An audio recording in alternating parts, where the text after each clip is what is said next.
बिस्मिल्लाहिर्रहमानिर्रहीम। बच्चों, आज का टॉपिक है एरर्स एंड अनसर्टेनिटीज। ये जो टॉपिक है errors and uncertainties, it is one of the most important articles of your book and very important from your examination point of view. इस article में बेटे हम दो हिस्सों को डिस्कस करते हैं। एक है, दो चीज़ों को डिस्कस करते हैं, एक है एरर और दूसरा है अनसर्टेनिटी।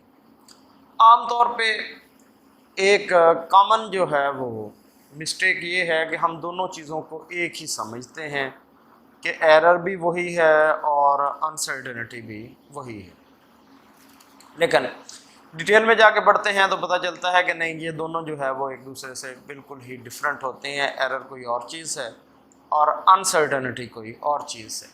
सबसे पहले एरर क्या है? What is an error?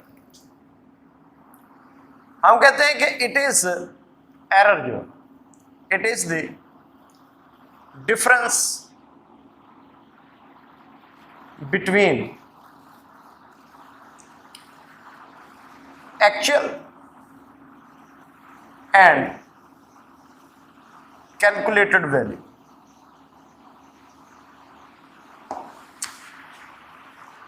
दो वैल्यूज का डिफरेंस है, एक एक्चुअल वैल्यू का और एक कैलकुलेटेड वैल्यू का। अगर तो डिफरेंस है उसमें तो इसका मतलब है कि एरर है, और अगर कैलकुलेटेड वैल्यू उतनी ही आती है जितनी कि एक्चुअल वैल्यू है तो इसका मतलब है कि एरर मौजूद नहीं है। फॉर एग्जांपल, ये एक पेंडुलम है, सिंपल पेंडुलम। इसको आप मूव करवाते हैं, 20 वाइब्रेशंस का इसका टाइम नोट करते हैं और ये फार्मूला यूज करते हैं कि T is equal to pi L over G under root square लिया, T square 4 pi square L over G, और यहाँ से जी की वैल्यू आपने निकाल ली 4 pi square L over T square. बहरहाल इसमें जो लेंथ है पेंडुलम की वो आपने पुट की, जो टाइम है 20 वाइब्रेशंस का वो नोट किया, 20 पे डिवाइड किया, एक वाइब्रेशन का टाइम आ गया जिसको टाइम पीरियड बोलते हैं। लेंथ इधर पुट की, टाइम पीरियड इधर पुट किया और जी की वैल्यू आपने निकाली। जी की वैल्यू जो आपने निकाली है वो आई है 9.3 मीटर पर सेकंड स्क्वायर, जबकि जो एक्चुअल वैल्यू है वो होती है 9.8 मीटर पर सेकंड स्क्वायर। तो ये दो वैल्यूज आ गई। ये वैल्यू जो आपने कैलकुलेट की, it is called calculated value. ये वैल्यू जो स्टैंडर्ड है, it is called actual value. इन दोनों का डिफरेंस कितना आ रहा है? डिफरेंस आ रहा है 9.8 माइनस 9.3, तो ये आ गया 0.5 मीटर पर second square. This difference is called error. ये जो डिफरेंस आता है किस किस का, एक्चुअल वैल्यू का और कैलकुलेटेड वैल्यू का, it is called the error. तो ये सारा आपको बताने का मकसद ये था कि इस चीज को हम जो है वो बिल्कुल आसानी से समझने की कोशिश करें कि what is an error. It is the difference between actual and calculated value. एक वैल्यू एक्चुअल है और दूसरी कैलकुलेटेड है, उन दोनों का जो डिफरेंस है that is called the error. यहाँ पे बच्चे जो है वो कंफ्यूज हो जाते हैं कि जी हम तो 9th में जी की वैल्यू जो है वो 10 मीटर पर सेकंड स्क्वायर लेते रहे हैं, तो जी की वैल्यू जो है ये 10 मीटर पर सेकंड स्क्वायर नहीं है। वहाँ पे ये वैल्यू सिर्फ आपको दी होती थी कि आप बच्चे हैं, कैलकुलेशन को आसान करने के लिए सिर्फ आपसे ये कहा जाता था कि जी की वैल्यू 9.8 मीटर पर सेकंड स्क्वायर की बजाय आप 10 मीटर पर सेकंड स्क्वायर इस्तेमाल कर सकते हैं। हालांकि एक्चुअल वैल्यू इसकी यही है 9.8 मीटर पर सेकंड स्क्वायर। तो difference between actual value and calculated value, it is called an error. Error की वजूहात क्या होती? Reasons of an error. Error की वजूहात, तीन बड़ी वजूहात आपकी बुक में बेटे मेंशन है एरर की। फर्स्ट इज नेग्लिजेंस और inexperience person.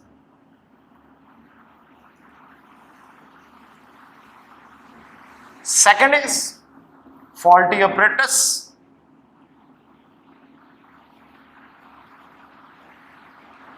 and third is inappropriate method.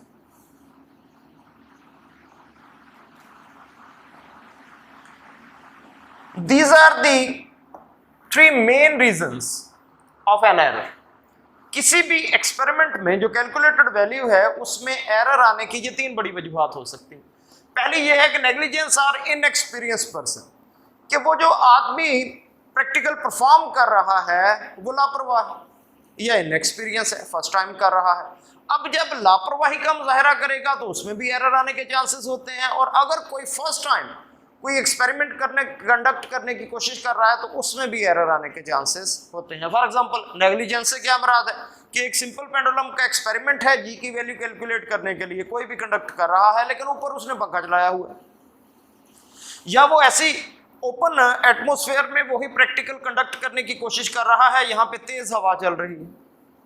तो इसका मतलब है कि बैरूनी जो एयर है, जितनी भी एरोडायनामिक फोर्सेस यहाँ लग रही हैं वो पेंडुलम की मोशन को डिस्टर्ब करेंगी, उसकी जो है वो वाइब्रेशन जो है वो रिड्यूस होती जाएगी, तो टाइम जो है वो आप प्रॉपरली कैलकुलेट नहीं कर पाएंगे। जब टाइम प्रॉपरली कैलकुलेट नहीं कर पाएंगे उसमें एरर होगा, तो जो कैलकुलेटेड वैल्यू जो जी है उसमें भी एरर आ जाएगी। इनएक्सपीरियंस पर्सन, पता ही नहीं है, फर्स्ट टाइम कर रहा है कि कैसे जो है वो प्रैक्टिकल परफॉर्म करना है। फॉर एग्जांपल यही जो है वो मैं इसी का दोबारा रेफरेंस देता हूं कि सिंपल पेंडुलम है, उसको नहीं पता कि स्टैंड जो है वो कहाँ रखना है, स्टैंड में जो है वो कार्क और थ्रेड जो है उसकी पोजीशंस क्या होती है, और बॉब जो है पेंडुलम जो है उसको ज़मीन से अर्थ से कितना ऊंचा होना चाहिए, वाइब्रेशन का एम्पलीट्यूड कितना लेना है, कितनी दूर से उसको छोड़ना है, और क्या चीज़ फिक्स रखनी है और क्या चीज़ हमने वेरी करवानी है। ये सारी चीज़ें जो है वो आपको एक्सपीरियंस के साथ आती हैं।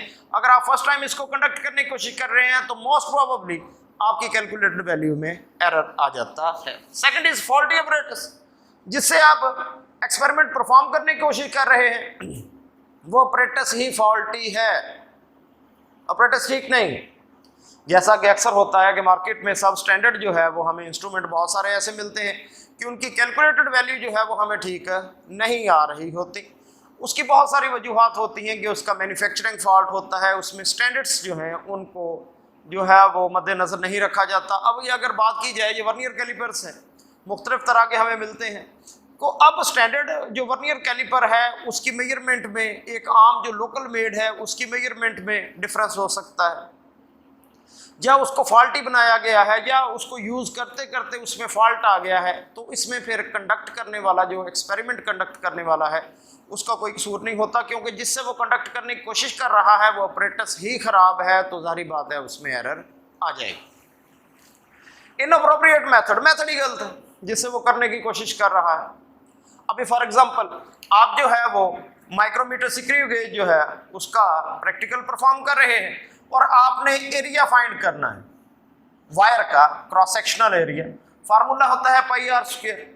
अगर तो आप ये फार्मूला पुट करेंगे, पाई की वैल्यू 3.14 है और उस वायर का डायमीटर आपने कैलकुलेट किया, 2 पे डिवाइड किया, रेडियस फाइंड कर लिए, यहाँ पे वैल्यू पुट करेंगे, जो आंसर आएगा that will be the area of cross section of the wire, it will be a correct answer. लेकिन अगर आप फार्मूला एरिया लिख के ये करने की कोशिश करते हैं 4/3 पाई आर क्यूब, उसी वायर का एरिया ऑफ क्रॉस सेक्शन आप इस फार्मूले से फाइंड करने की कोशिश कर रहे हैं which is actually the volume of a sphere, तो आप कभी भी आंसर जो है वो करेक्ट फाइंड आउट नहीं कर सकेंगे, उसमें एरर आ जाएगा। तो एरर जो है उसकी तीन बड़ी वजूहत जो है वो मेंशन की गई हैं।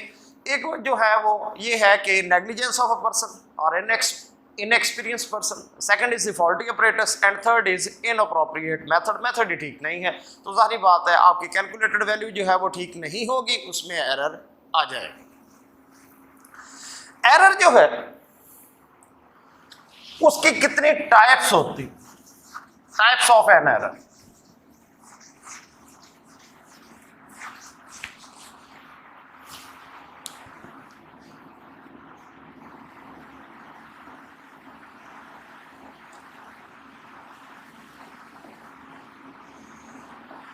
दो बड़ी वजूहत होती, एक को कहते हैं रैंडम एरर,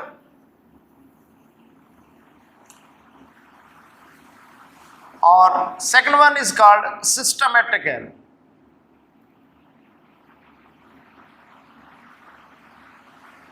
एरर जो है वो दो तरह के होते हैं बेटे, One is called the random error and other is called the systematic error.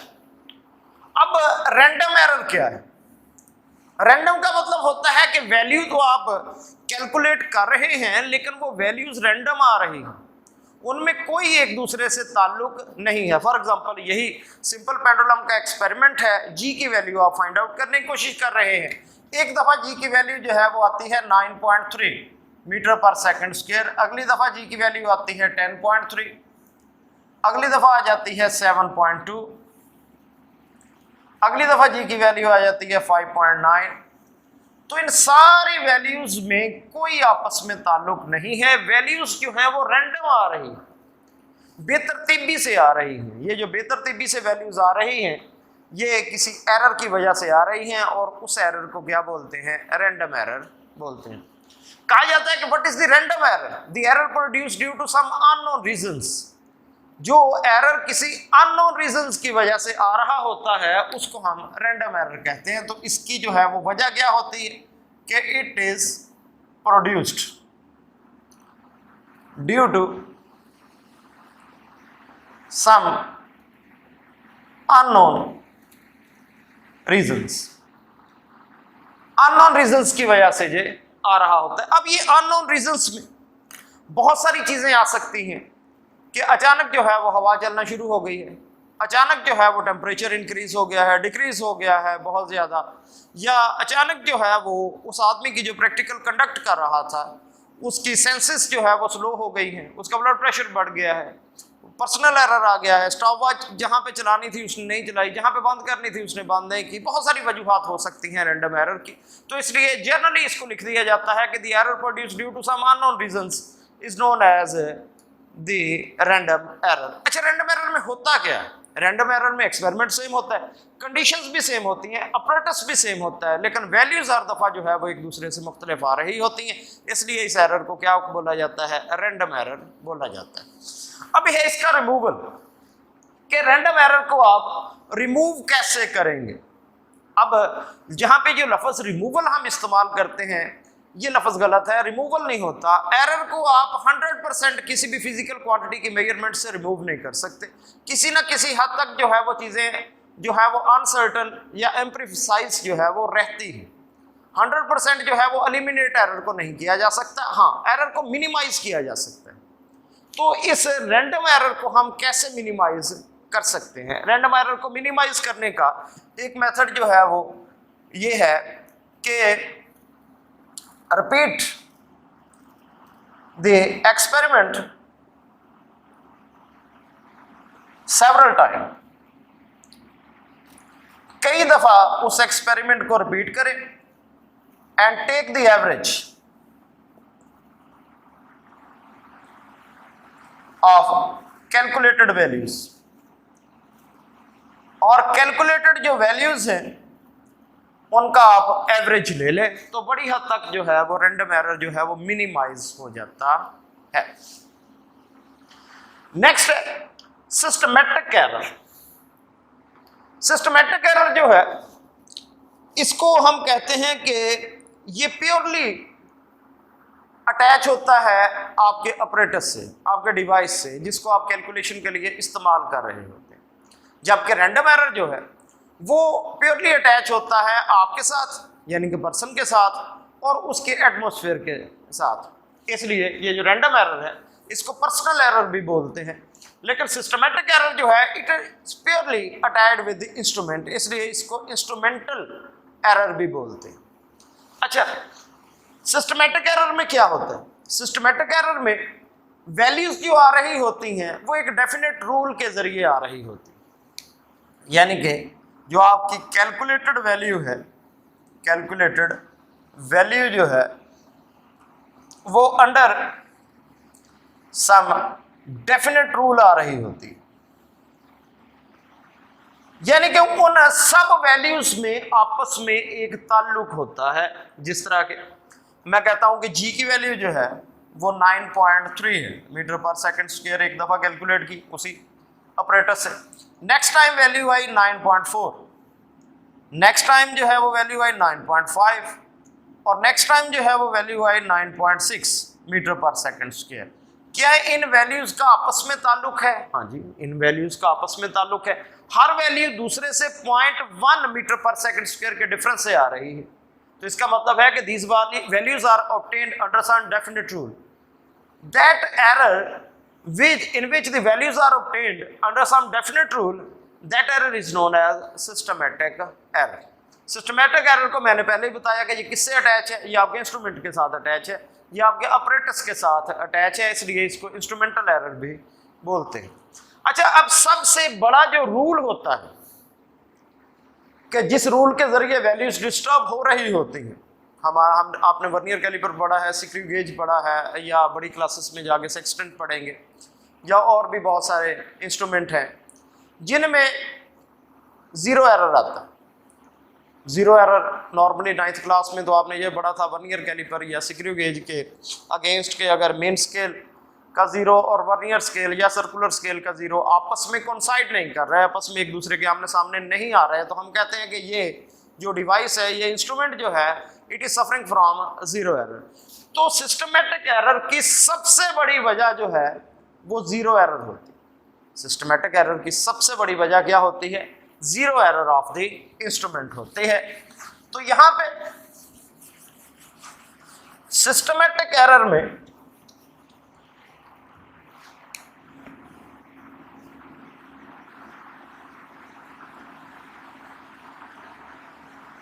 इसमें सबसे बड़ी वजह जो है that is the zero error of instrument.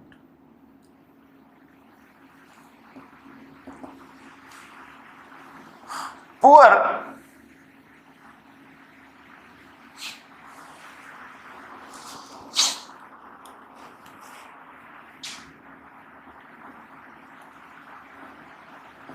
collaboration of instrument या इनकरेक्ट मार्किंग,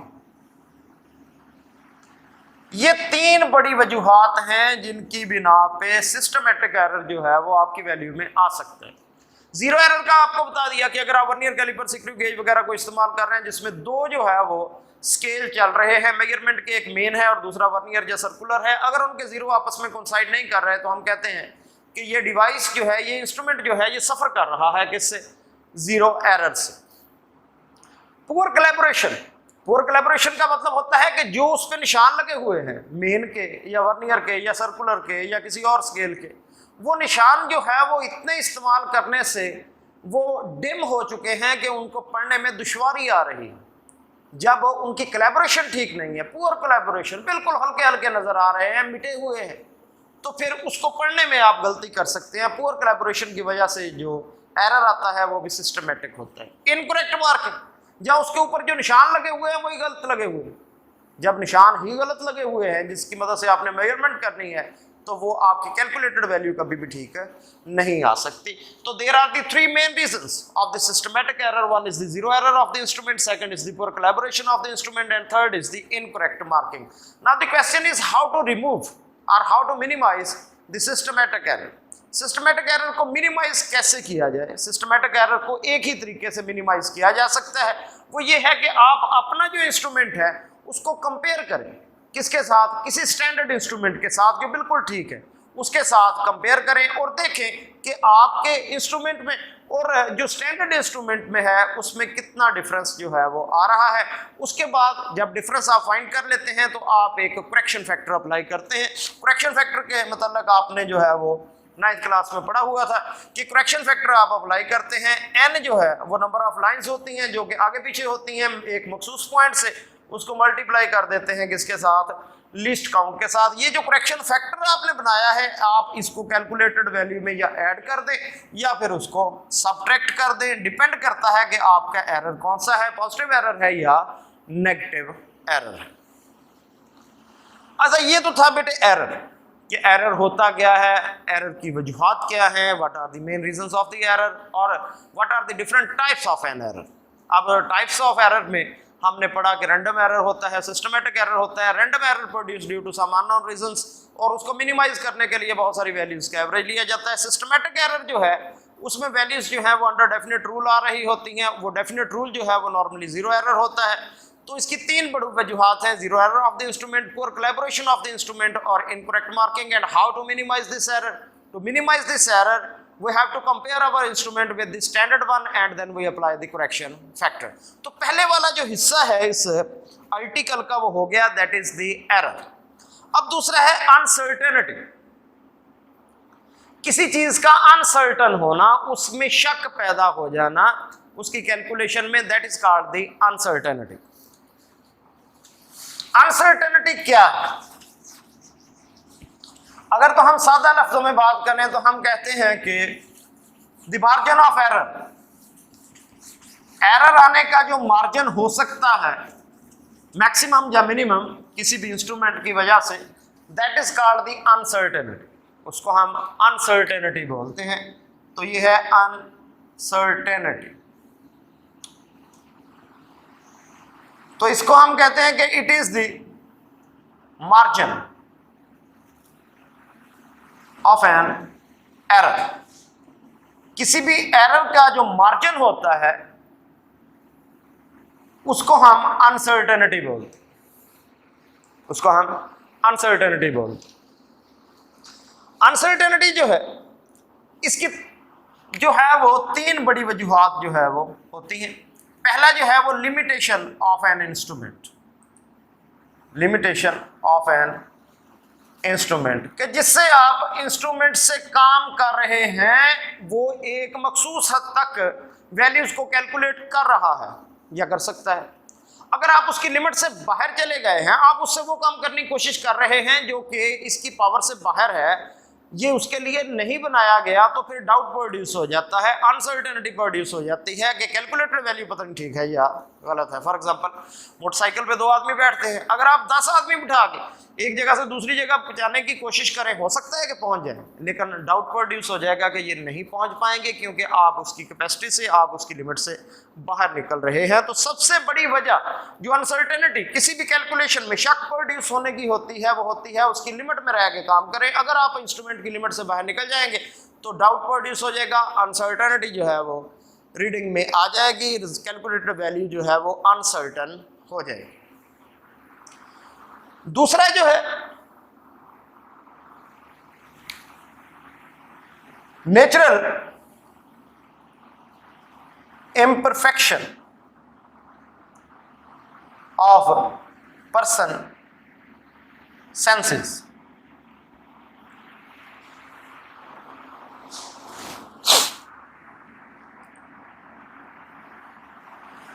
वो जो आदमी प्रैक्टिकल कंडक्ट कर रहा है वो परफेक्ट नहीं, उसके बॉडी के अंदर कोई ऐसा फॉल्ट है कि जिसकी वजह से चीजें उससे प्रॉपरली हैंडल नहीं होती, तो हम कहते हैं कि वो परफेक्ट नहीं है, नेचुरल इम्परफेक्शन है उसकी पर्सन सेंसेस में. मसलन उसकी आंखों का एंगल जो है वो टेढ़ा है, जिसको हम बेंगापन कहते हैं, कि वो यहाँ से वैल्यूज देखता है तो वो उसको वैल्यू ठीक नजर आती है, लेकिन थोड़ा सा एंगल चेंज करता है तो चीजें डिम हो जाती हैं, उसको सही नजर नहीं आती, अनसर्टेनिटी पैदा हो जाएगी. देखने वाला कहेगा कि नहीं यार इससे ना करवाओ, किसी ठीक बंदे से करवा लो जिसकी नजर ठीक हो. ये करेगा तो जारी बात है उस पर डाउट प्रोड्यूस हो जाएगा कि पत्नी वैल्यू उसने ठीक कैलकुलेट की है या नहीं ठीक कैलकुलेट की. Variation in object.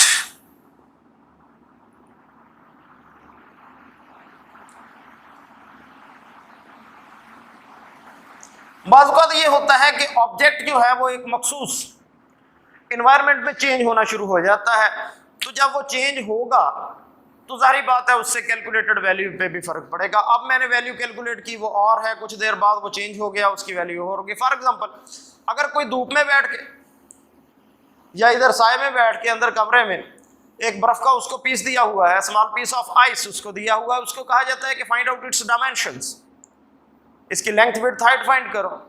तो वो अब उसने जो कैलकुलेट की है उसकी लेंथ विड्थ हाइट और होगी, लेकिन 2 मिनट बाद 4 मिनट बाद वो पिघल जाएगी, उसकी लेंथ विड्थ हाइट जो है वो सारी चेंज हो जाएगी. क्यों? क्योंकि ऑब्जेक्ट मुसलसल जो है वो चेंज हो रहा है. बहुत सारी और चीजें भी होती हैं जिस तरह आपने बायोलॉजी में पढ़ा है, एक यूनिसेलुलर होता है आपका animal which is known as amoeba.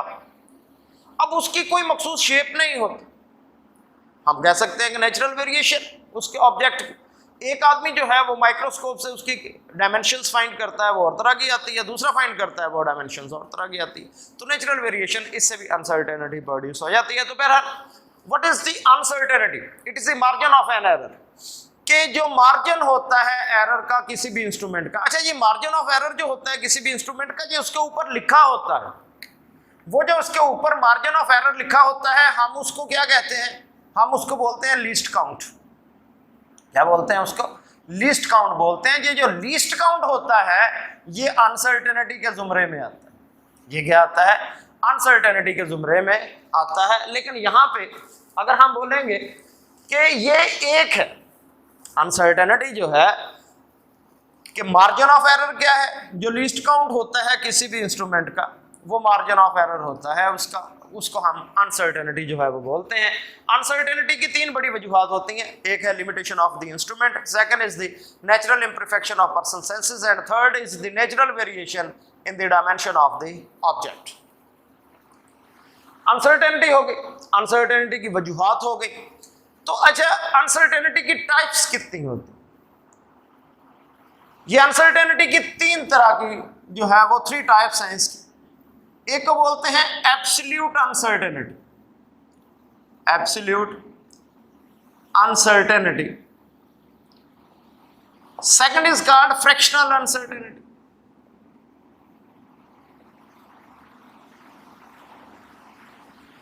And third is called percentage uncertainty. तो 3 तरह की अनसर्टेनिटीज जो हैं वो हम यहां पे डिस्कस करेंगे इस चैप्टर में। One is called the absolute uncertainty, second is called the fractional uncertainty, and third is called the percentage uncertainty. जो absolute uncertainty, the least count of the instrument, किसी भी इंस्ट्रूमेंट का जो लीस्ट काउंट होता है उसको हम बोलते हैं कि ये इसकी एब्सोल्यूट अनसर्टेनिटी। फ्रैक्शनल अनसर्टेनिटी क्या होती? फ्रैक्शनल अनसर्टेनिटी, फ्रैक्शनल अनसर्टेनिटी ये क्या चीज है? हम किसी भी लीस्ट काउंट को जब टोटल कैलकुलेटेड वैल्यू पे डिवाइड करते हैं तो this is called the fractional uncertainty. और इसी फ्रैक्शनल अनसर्टेनिटी को जब 100 से मल्टीप्लाई कर देते हैं तो it is called percentage uncertainty, कि यानी कि least count divided by total multiply with 100। ये नेक्स्ट जो आने वाला आर्टिकल है ये इन तीनों से ही मुतल्लक है कि एब्सोल्यूट अनसर्टेनिटी कैसे कैलकुलेट करते हैं, फ्रैक्शन उससे कैसे फाइंड करते हैं, और परसेंटेज अनसर्टेनिटी कैसे निकालते हैं। बेटे आज का ये आपका आर्टिकल था, बहुत ही इंपॉर्टेंट आर्टिकल है। एक दफ़ा जो है बिफोर टर्मिनेटिंग अवर लेक्चर मैं इसको एक दफ़ा रिपीट करता हूँ कि व्हाट इज द एरर। हम कहते हैं कि it is the difference between actual and calculated value, it is called the error. There are the 3 different types of an error. First is negligence or inexperienced person, second is faulty apparatus, and third is inappropriate method. There are 2 types of the error. First is called the random error and second is called the systematic error. What is the random error? Random error, in this error, under same conditions, the same experiment, the same observer gets the random values. What is the difference? What is the reason of the random error? Random error produced due to some unknown reasons. There are a number of the reasons which are known as the personal errors. How to minimize the random error? Repeat the experiment several times and take the average. What is the systematic error? If the observed values are obtained under some definite rule, this type of the error is known as the systematic error. Systematic error is purely attached with the instrument you are using. That's why it is called the systematic. It is also known as the instrumental error. It is produced either due to the zero error of the instrument or the poor calibration of the instrument or incorrect marking on the instrument. How to minimize the systematic error? Systematic error can be minimized by comparing your instrument with the standard one and then we apply the correction factor. Now, what is the uncertainty? The margin of the error is known as uncertainty. The margin of error is normally termed as the least count of the instrument. It is always written on the instrument what will be the uncertainty produced in each measurement, that is known as its least count. So there are the three different reasons of the uncertainties produced in the calculated value. First is the limitation of the instrument, second is the natural imperfection of person's senses, and third is the natural variation of the object. There are the three types of the uncertainties. First is known as the absolute uncertainty. It is also called the least count of the instrument. Second is called the fractional uncertainty. It is the least count divided by total calculated value. And third is called the percentage uncertainty, which is equal to least count divided by total calculated value multiplied by the 100. Thank you very much.